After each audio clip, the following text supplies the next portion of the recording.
नमस्कार प्रिय दोस्तों, आज की खबरों में आपका स्वागत है। आज हम आपको देश दुनिया की 25 बड़ी खबरों को सिर्फ 7 मिनट के अंदर बताने जा रहे हैं। वीडियो को लाइक करें, चैनल को सब्सक्राइब कर दें। तो चलिए शुरू करते हैं। आईआईटी बीएचयू के यांत्रिक अभियांत्रिक विभाग के शोधकर्ताओं ने सौर ऊर्जा उत्पादन में उन्नत सोलर एनर्जी प्लांट की नई तकनीक की खोज की है। यह नई डिजाइन का सोलर प्लांट पहले से चले आ रहे सोलर प्लांट से कम लागत में लग जाएगा। बंगाल की खाड़ी में बने लो प्रेशर के कारण यह रविवार को डिप्रेशन में बदल गया है। मौसम विभाग के अनुसार अगले 24 घंटों में यह उत्तरी ओडिशा और पश्चिम बंगाल की ओर बढ़ेगा और डीप डिप्रेशन चक्रवात बन सकता है। रक्षा मंत्री राजनाथ सिंह ने रविवार को जम्मू कश्मीर के रामबान में एक चुनौती रैली के दौरान पाकिस्तान अधिकृत कश्मीर पीओके में रहने वाले लोगों से भारत से जुड़ने का आग्रह किया। पेरिस पैरालंपिक 2024 में मेन जेवेलिन थ्रो F41 के फाइनल में रजत जीतने वाले 23 वर्षीय भारतीय जेवेलिन थ्रोअर नवदीप के मेडल को गोल्ड में बदल दिया गया है।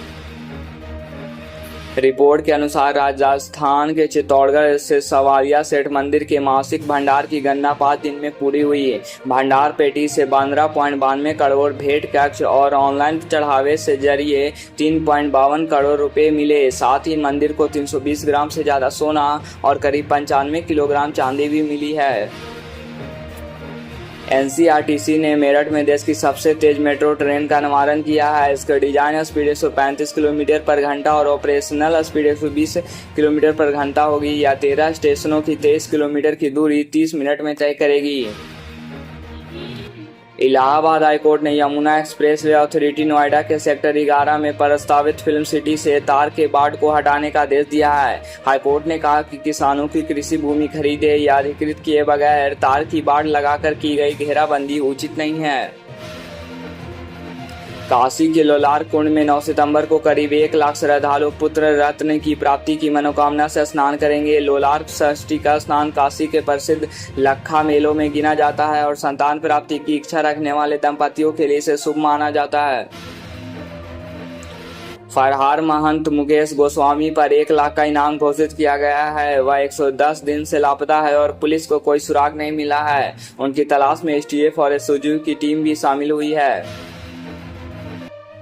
महाराष्ट्र के डिप्टी सीएम और एनसीपी अध्यक्ष अजित पवार ने पत्नी सुनेत्रा पवार को बहन सुप्रिया सुले के खिलाफ लोकसभा चुनाव लड़वाने पर एक बार फिर अपनी गलती मानी है। उन्होंने कहा कि हमारा समाज परिवार में लड़ाई को पसंद नहीं करता है।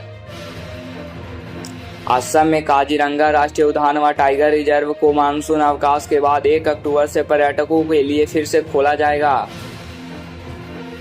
कोलकाता के आरजीकर मेडिकल कॉलेज में ट्रेनी डॉक्टर से रेप, मर्डर और भ्रष्टाचार मामले के विरोध में टीएमसी सांसद जवाहर सरकार ने पद से इस्तीफा देने का फैसला किया है। उन्होंने कहा कि वे राजनीति से भी संन्यास लेंगे। हरियाणा में विधानसभा चुनाव के बीच देश के पूर्व उप प्रधानमंत्री ताऊ देवीलाल के पोते आदित्य देवीलाल इन हमले में शामिल हो गए हैं। रविवार 8 सितंबर को उन्होंने चौटाला गांव में अपने समर्थकों के बीच इसका ऐलान किया।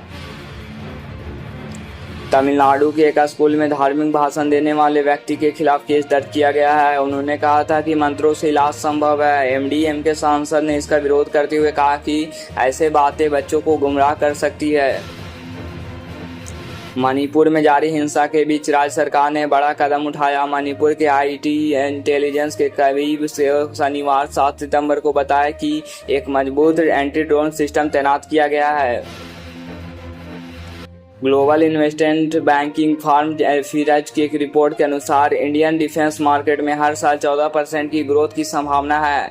2024 से 2030 के बीच देश का रक्षा खर्च 2 गुना हो सकता है, जिससे रक्षा कंपनियों के शेयर की कीमतों में बढ़त जारी रहेगी। छत्तीसगढ़ के अबूझमाड़ में इंडियन आर्मी का कैंप खोलने की तैयारी है। यह पहली बार होगा जब बस्तर में आर्मी अपना बेस कैंप खोलेगी। इसके लिए जमीन का सर्वे भी किया जा चुका है। अबूझमाड़ में इलाके के नक्सलियों का सबसे मजबूत ठिकाना माना जाता है। पटना जा रही मगध एक्सप्रेस रविवार दोपहर रघुनाथपुर और टुंडीगंज के बीच दुर्घटनाग्रस्त हो गई। ट्रेन की कपलिंग टूटने से गाड़ी 2 भाग में बट गई। हालांकि किसी को नुकसान नहीं पहुंचा। घटना के बाद यात्रियों के बीच अफरा तफरी मच गई। लखनऊ में शनिवार शाम को हुए बिल्डिंग हादसे में 22 घंटे बाद भी रेस्क्यू चल रहा है। टीम स्नीपर डॉग की मदद से मलबे और तलाश कर रही है कि कोई और भी नहीं दबा है। अब तक 8 लोगों की मौत हो चुकी है और 27 लोग घायल हो चुके हैं।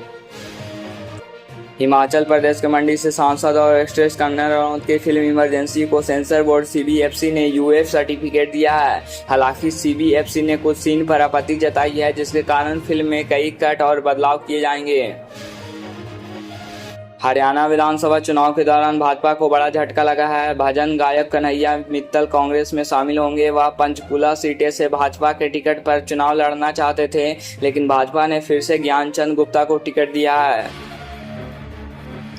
बिहार सरकार ने 43 आईएएस अधिकारियों का तबादला करते हुए 12 जिलों के जिलाधिकारी बदल दिए हैं। सरकार ने जमुई, लखीसराय, रोहतास, भोजपुर, शिवहर, अररिया, समस्तीपुर, मेदपुरा, अरवल, कासगंज, बेगूसराय और शेखपुरा के जिलाधिकारियों का ट्रांसफर किया है। फारूक अब्दुल्ला ने कहा कि अमित शाह नेशनल कॉन्फ्रेंस में डरते हैं। उन्होंने यह भी कहा कि वे और उनकी पार्टी घुसपैठिए नहीं है। अब्दुल्ला ने सवाल उठाया कि धारा 370 हटाने के बाद भी क्या आतंकवाद खत्म हो गया।